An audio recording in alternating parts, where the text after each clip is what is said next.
Sir रोते हैं, नहीं मांगते, स्टीम यार्ड वाले लिंक पे क्लिक करिए, पासवर्ड नहीं मांगता।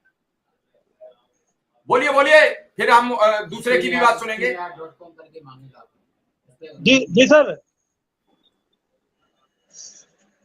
हाँ, क्रोम में जाएगा। आवाज आ रही है? आ रही है सर मैं ये कह रहा था कि जिस प्रकार से सर शिक्षा मित्रों में सभी के घर में हारी बीमारियां और खुद टेंशन में शिक्षा मित्र भी है आज के समय में, तो सर इसका कोई ना कोई तो उपाय होना चाहिए। जो हमारे यूनियन के लीडर हैं उनको सोचना चाहिए कि भाई सब मिलके एक प्रस्ताव बनाए और सरकार के पास लेके जाए। सर यही है हमारा तो कहना कि सबका कल्याण हो जाए, नहीं तो सब शिक्षा मित्र बेचारे परेशान है आज की तारीख में। चलिए, बिल्कुल आपकी बात समझ में आई। हम आसिफ की बात सुन लें। जी बोलिए आसिफ जी।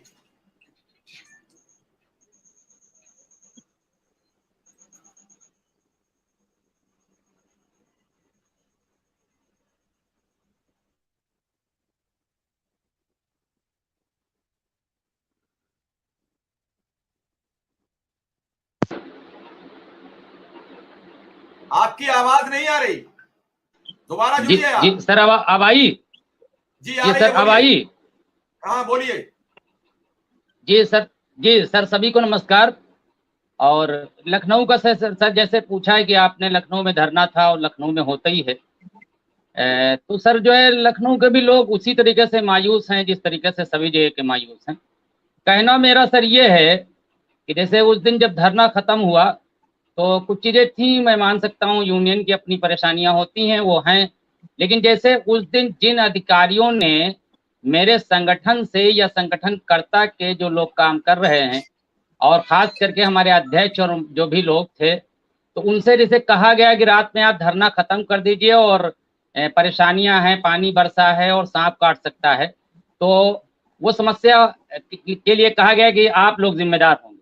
तो सर मेरा ये कहना है कि जो 4 शिक्षा मित्र 5 तारीख के बाद से इंतकाल कर गए, इस दुनिया में नहीं रहे, सर उसका जिम्मेदार कौन है? और मैं ये अपील करता हूं, जिन अधिकारियों ने सर ये बात कही है, उन अधिकारियों से सर अब ये मेरी यूनियन पूछे, जिससे भी कहा हो, अगर मुझसे कहा होता तो मैं जरूर पूछता कि सर अब ये बताइए कि जो 4 शिक्षा मित्र हमारे दुनिया में नहीं रह गए, इसका जिम्मेदार कौन होगा? सर कौन जिम्मेदारी लेगा? जो लगातार मौतें हो रही हैं, आप तो चलिए धरना खत्म करा दिए, आप छुट्टी पा गए, धरना खत्म करने वालों ने खत्म कर दिया, सरकार ने अपना पुराना रवैया, अपना बस अपना टालो और अपना है ना राज करिए और बढ़िया अधिकारियों को लगा दीजिए, वो मीठी मीठी बातें बताएं, गर्मी हो तो शरबत पिला दें और ठंडी हो या इस तरीके का मौसम हो तो पानी बता दें, और उसके बाद फिर मारी मारी धूल उड़ानी, फिर कल का कौन देखता है, कल किसका हुआ है, और टल गया अपना बस। फिर ठीक है, फिर अपने साल 6 महीने के बाद फिर एक बार इसी तरीके करा जाएगा और बेचारा शिक्षा में फिर ठगा जाएगा, और यही सर 14 के बाद से होता रहा है। तो कोई तो जिम्मेदारी ले, ना सरकार जिम्मेदारी लेती है, ना यूनियन कोई जिम्मेदारी लेती है, ना सर दोबारा ये पूछा जाता है सांसद महोदय से, मंत्री से और सिस्टम से कि सर मैं जब 2017 में आया था तभी आपने यही कहा, 18 में भी यही कहा, 19 में यही कहा, 20, 22, 21, 22, 24 में यही कह रहे हैं।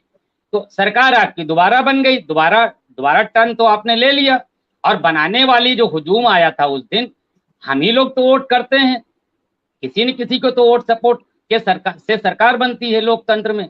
और मेरा तो सरकार से भी ये कहना है और मेरे अपने यूनियन से भी कहना है कि तू इधर उधर की न बात कर, तू इधर उधर की न बात कर, ये बता कि कारवां क्यों लूटा, मुझे रहजनों से गिला नहीं, तेरी रहबरी का सवाल तो सर ये है कि जो जिम्मेदार लोग हैं, मैं तो सरकार के भी जिम्मेदार के सबसे बड़े जिम्मेदार से मुख्यमंत्री साहब से भी मैं कहना चाहूंगा, मैं हाथ जोड़ के रिक्वेस्ट करना चाहूंगा, ये जो सर आवाम आती है, ये भीड़ आती है, इतना हुजूम आता है, ये सर आप ही का